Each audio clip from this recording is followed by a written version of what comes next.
Asif Ali Zardari, that as President of Pakistan, that as President of Pakistan, I will discharge my duties I will discharge my duties and perform my functions honestly to the best of my ability, faithfully in accordance with the Constitution of the Islamic Republic of Pakistan, Constitution of the Islamic Republic of Pakistan and the law. Asif Ali Zardari दूसरी बार सदर पाकिस्तान बन गए। आसिफ अली जरदारी ने मुल्क के 14वें सदर का हल्फ उठाया। चीफ जस्टिस पाकिस्तान काजी फायजीसा ने नौमुंतखब सदर से हल्फ लिया। आसिफ अली जरदारी ने हल्फ सदारत अंग्रेजी जुबान में लिया। तकरीब हल्बतदारी ईवान सदर में हुई। वज़ीर-ए-आज़म शहबाज शरीफ, कायद नून लीग नवाज शरीफ और स्पीकर कौमी असम्बली एयाज सादिक समेत अरकान असम्बली की तकरीब में शिरकत। चेयरमैन पीपल्स पार्टी बिलाल भुट्टो, मुख्तार भुट्टो, आसिफा भुट्टो ने भी शिरकत की। Chairman joint chief of staff committee और तीनों सर्विसेज चीफ की भी तकरीब में शिरकत। चारों सूबों के गवर्नर्स, वज़राए आला, अहम सियासी शख्सियात और गैर मुल्की सफारतकार भी तकरीब में शरीक हुए। कैबिनेट डिवीजन ने सदर आसिफ अली जरदारी की तकर्री का नोटिफिकेशन जारी कर दिया।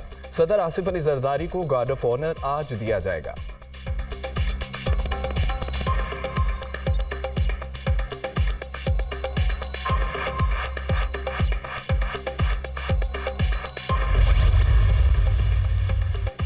चीनी सदर के आसिफ अली जरदारी को सदर पाकिस्तान मुंतखब होने पर मुबारकबाद। शी जिनपिंग ने अपने पैगाम में कहा है कि चीन और पाकिस्तान अच्छे पड़ोसी, अच्छे दोस्त, अच्छे शराकतदार और अच्छे भाई हैं। दोनों ममालिक ने सीपैक की तामीर में नतीजा खेज नताइज हासिल किए। पाक चीन आनी दोस्ती तारीख का इंतखाब और अवाम का कीमती खजाना है। दोनों ममालिक ने बुनियादी मफादात से मुतालिक अमूर पर एक दूसरे की हिमायत की। ऐवान की सदर की भी आसिफ अली जरदारी को सदर मुंतखब होने पर मुबारकबाद। कहा कि पाकिस्तान से करीबी ताल्लुकात में फ़रोग़ के लिए पुरअज़्म है। ईरान पाकिस्तान के दरमियान तारीखी, सकाफ़ती, मजहबी ताल्लुक कायम है।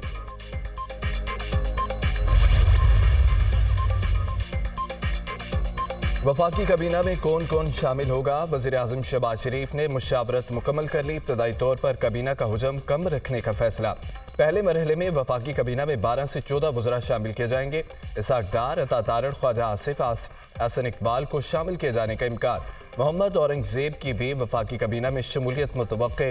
पहले मरहले में वज़ारत ख़जाना, वज़ारत ख़ारजा, वज़ारत तवानाई, वज़ारत मनसूबाबंदी, वज़ारत दाखिला के कलमबंद सौंपे जाएंगे।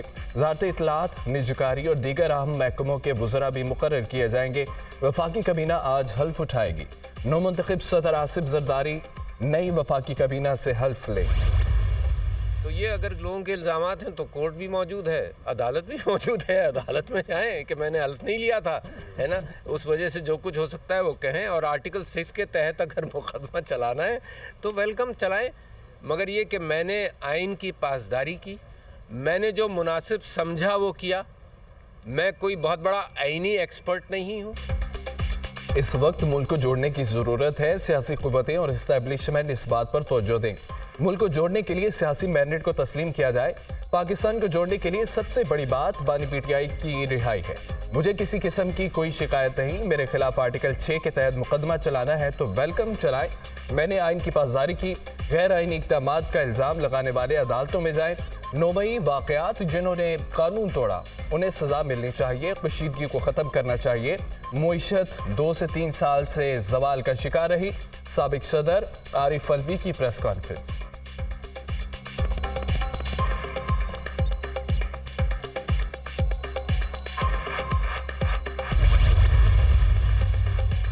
सुन्नी इत्तेहाद कौंसिल ने कायद हिज़्ब इख्तिलाफ के लिए उमर अयूब का नाम तजवीज़ कर दिया। सुन्नी इत्तेहाद कौंसिल के वफ्द की स्पीकर कौमी असम्बली एयाज सादिक से मुलाकात। अपोजिशन लीडर के लिए उमर अयूब का नाम दिया। तहरीक-ए-इंसाफ का इलेक्शन में मुबैना धांधली के खिलाफ एहतजाज। लाहौर में एहतजाज के दौरान पुलिस का एक्शन, पीटीआई रहनुमाओं और कारकुनों की गिरफ्तारियां। एमपीए हाफिज फरत और 50 से ज़ायद कारकुन गिरफ्तार। इचरा में एहतजाज के दौरान सलमान अकरम राजा को भी गिरफ्तार कर लिया गया। पीटीआई रहनुमा सरदार लतीफ़ खोसा सदर गोलचक्कर से गिरफ्तार। बेटे की तस्दीक। महमूद रशीद के बेटे डॉक्टर हसन महमूद और रुकन पंजाब असम्बली हारून अकबर को भी हिरासत में ले लिया गया। रावलपिंडी इस्लामाबाद में एहतजाज। रावलपिंडी से इस्लामाबाद प्रेस क्लब तक रैली निकाली गई।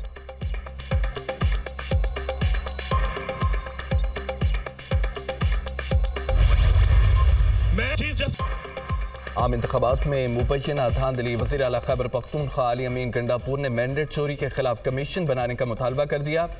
कहा तहरीक इंसाफ का मैंडेट वापस दिया जाए। Chief justice of Pakistan cipher की तहकीकात के लिए जुडिशल कमीशन बनाए। बानी पीटीआई का फेयर ट्रायल और जल्द रिहा किया जाए।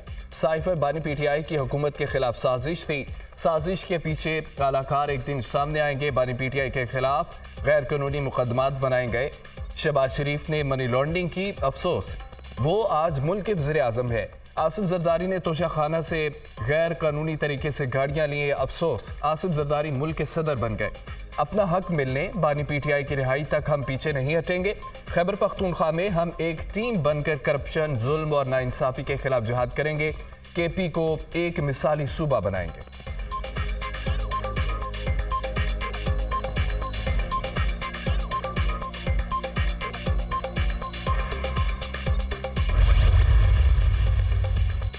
विरसे में मिली मुईशत खोखली हो चुकी है। बानी पीटीआई ने 4 साल में मुईशत की ईंट से ईंट बजा दी। मुईशत को नए सिरे से खड़ा करना होगा। पूरे का पूरा मुल्क उधार पर चल रहा है। 7,000 अरब टैक्स वसूल होता है।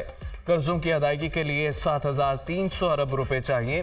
जब तक मुल्क की आमदनी में इजाफा नहीं होता, जो भी सहूलत देंगे कर्ज उठा कर देंगे। दानिशमंदी नहीं कि कर्ज पे कर्ज लिया जाए। हुकूमत की पूरी तवज्जो है अगले 2 साल में पैदावार, सलाहियत और आमदनी में इजाफा करें। मुस्लिम लीग नून के रहनुमा हसन इकबाल की नारोवाल में मीडिया से गुफ्तगू।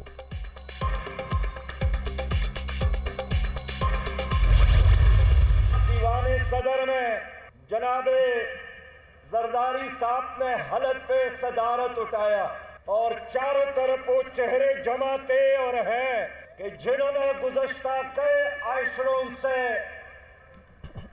पाकिस्तान को लूटा, पाकिस्तान के तोशाखाने को, पाकिस्तान के अमानतों को लूटा। 2 हुक्मरान खानदानों ने इक़्तिदार पर कब्जा किया। इन 2 खानदानों की ये आखिरी हुकूमत होगी। इन दोनों खानदानों ने 300 यूनिट बिजली मुफ्त देने का ऐलान किया था। अब हुकूमत मार्च के बिल 300 यूनिट तक ख़त्म करे।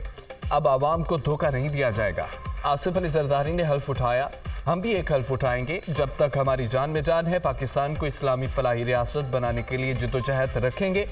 अफसोस वज़ीर आज़म शहबाज शरीफ की पूरी तकरीर में गज़ा का जिक्र नहीं था। हम सब मज़लूम फ़लस्तीनी भाइयों के साथ खड़े हैं। 27 रमज़ान मुबारक को अमरीकी सफारत खाने की तरफ मिलियन मार्च करेंगे। अगर हुकूमत ने अपनी जिम्मेदारी पूरी न की तो हम ईवान सदर या अमरीकी सफारत खाने दाखिल होंगे। अमीर जमात इस्लामी सिराजुल हक का इस्लामाबाद में गज़ा मार्च से खिताब।